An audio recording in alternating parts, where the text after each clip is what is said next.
I'm Alan Dale from Gale Force Winds, and I want to tell you it's an absolute pleasure to be in conversation with the people here at Herzing College. Really enjoying the journey that I've been taken on. Lives being transformed, people really making a difference to students who in turn are making a difference to the communities that they go to. Why don't you introduce yourself, tell us what you do. My name is Chris Prespakis. I am the Education Director, also deal with all the faculty between the Toronto and Cambridge campuses. Chris, Education Director, unpack that for me a little bit.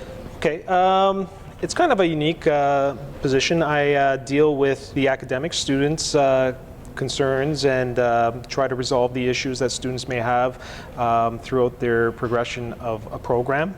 I also manage the faculty and ensure that things are being done the way that we've told the students that they would be within the program. So both academically, we deal with attendance and monitoring all that to ensure that everything's meets the ministry standards. I've had the pleasure and really privilege of meeting some of the faculty. I mean, they're coming to the table with some serious industry experience. These people are passing on knowledge, and they don't consider themselves teachers more than they are mentors to the students. Talk to me about that. So our trades specific instructors that we have are tradespeople first. Many of them still work within the industry, and we bring them in not necessarily as teachers but instructors, and what we try to focus on is them bringing their life experiences and their work experiences to the forefront for these students to understand what the job site is like. So what we try to replicate here is a controlled work environment which is going to replicate the job site as best we can, so that when they do go out into the workforce, it's a very easy transition for the individuals taking our programs. Yeah, and that's very noticeable, Dennis. When you walk kind of through there, everybody's geared up like they're on the job site, and the way they're interacting with one another, it's like they're on the job site. So come into school, it's really preparation for when they get to work. Yeah, so what our goal or our main focus within this institution is we want them to get to a point where they're work ready. So we're providing them a foundation in terms of their safety equipment, safety training, skills within the trade, and what we try to explain to them as well. You're not going to become an expert in any means, but you're going to have a broad scope of information on different aspects and different areas within that specific trade that they're studying, so that when they go to the job, that they're a useful individual, as opposed to someone that, we use the word green, fresh into the trade, that, would have to be or have to have their hand held throughout the whole process. So for the employers, the benefit is they don't need to go through and take a week or two of safety training or any other types of skills, but they will be learning progressively throughout the job. Plus they have, we provide them with tools that they will use throughout their process of learning on the job.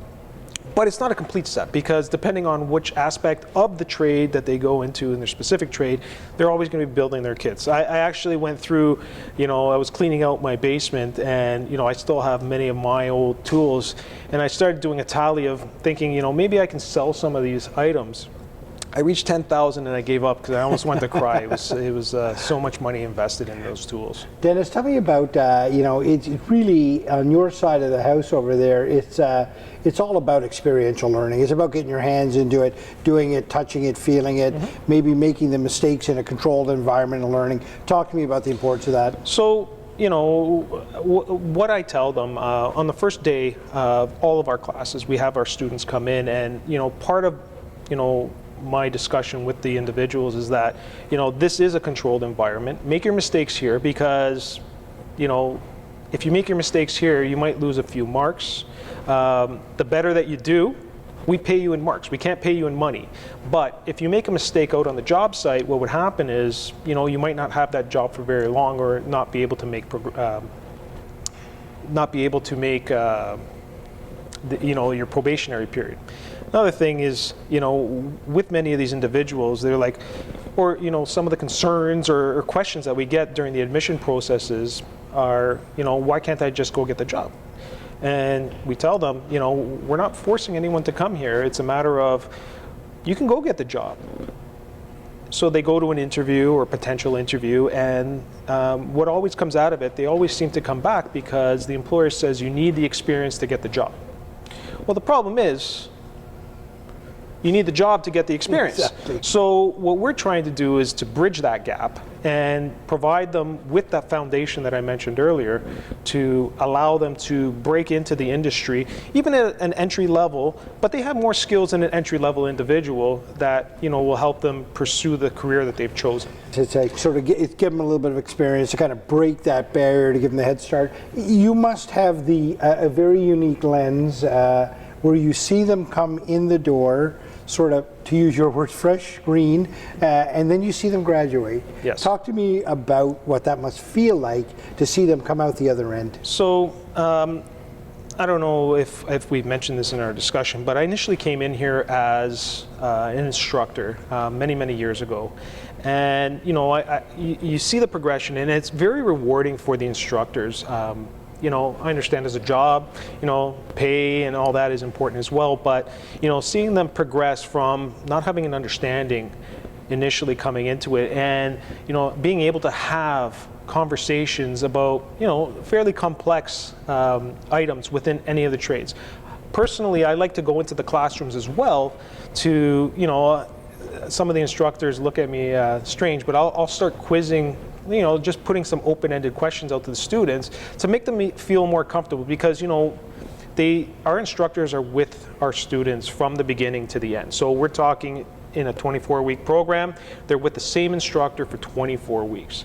So, not to say that the message gets, stagnant after a while, but, it's hard for an individual, regardless of doing tests and things like that, to understand what they've learned. So I like to go into the classes and just throw a couple of open-ended questions, and you should see the confidence level of these individuals. And I do it periodically, and they're like, wow, I didn't realize I knew what I knew, and that's what really gets me excited about things here.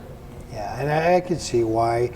The other thing I want to talk to you about is that the school is very in tune with industry needs and responsive to what the industry needs, and they seem to be a near perfect connection between both. Talk to me about the importance of that. So we do have a career services department that reaches out to different employers and talks about what we do. We do also run periodic trade shows where we invite the employers in, manufacturers, different suppliers, to talk about their products with our students, and we have open conversations with them on a regular as well.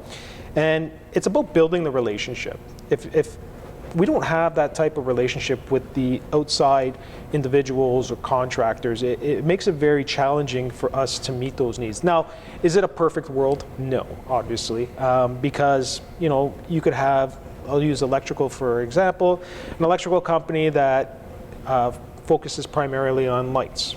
And then you have another electrical company that does new construction in condominiums where they put in all the wiring and panels.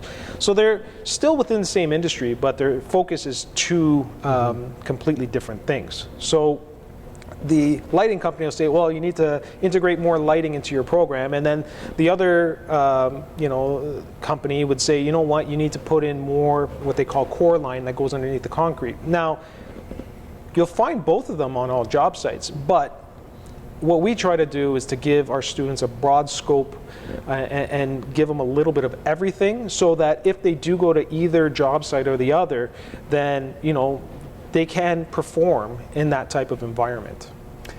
Tell me what Herzing means to you. We had a little discussion earlier about Mr. Herzing himself and his dedication to service and the like. Tell me what it means to you. So Herzing College, and as I mentioned a little bit earlier, I've been here for quite a few years. I've been here since 2011. And, I'm seeing forward progression. We're always trying to build on what we have and to make things better. If you think that everything's perfect, regardless if it's an educational environment or any type of environment, then you know what, it's time for you to leave that situation. But with Herzing, I would have to say this institution to me is very different in the sense of, we do have about 500 students at the Toronto campus, but we try to keep that family feel.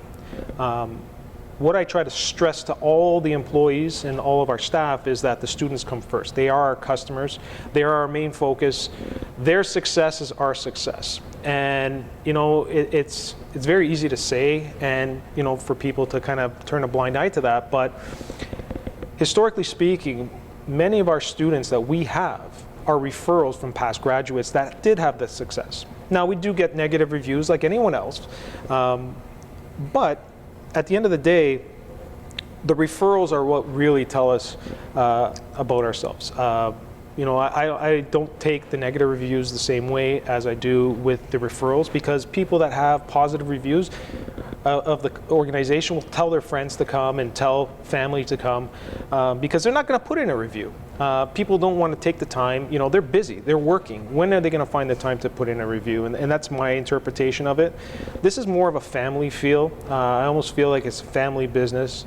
Many of our staff and faculty, I like to call them franchisees.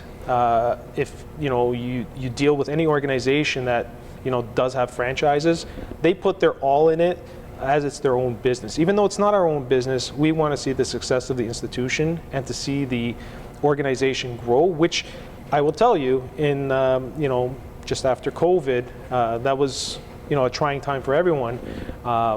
We have grown significantly. And even during COVID, another thing, back on the trades, and what we like to tell people is the trades were not impacted like other jobs. What happened was the trades actually became much busier.